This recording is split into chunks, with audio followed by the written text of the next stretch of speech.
Presque une semaine après, la prestation de Joe Biden lors du débat face à Donald Trump n'en finit pas de bousculer la campagne. Pour la première fois, un membre du Congrès, issu du propre camp de l'actuel président américain, est sorti de la retenue qui primait jusqu'alors au sein du mouvement démocrate. Dans un communiqué, l'élu texan Lloyd Doggett a affirmé appeler respectueusement Joe Biden à prendre la décision difficile et douloureuse de se retirer. Une première sortie qui trahit la nervosité chez les sympathisants démocrates et les donateurs du parti.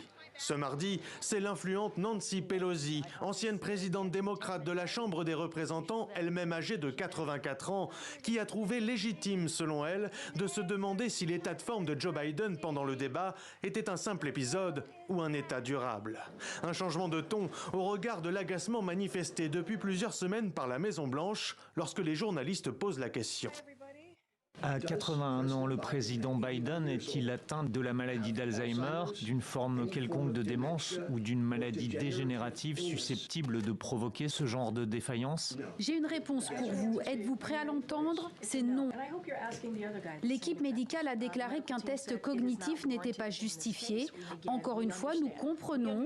Nous ne remettons pas en cause ce que vous avez tous vu, ce que tout le peuple américain a vu. Nous comprenons. C'était une mauvaise soirée. Mais les voix dissonantes au sein du Parti démocrate se montrent de plus en plus pressantes, reprochant à l'équipe du président un manque de transparence sur ses facultés.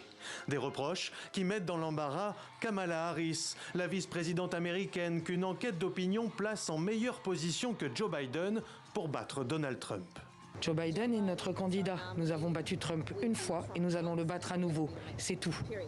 Joe Biden accordera ce vendredi un entretien à la chaîne de télévision ABC News et la Maison-Blanche promet une conférence de presse en solo la semaine prochaine.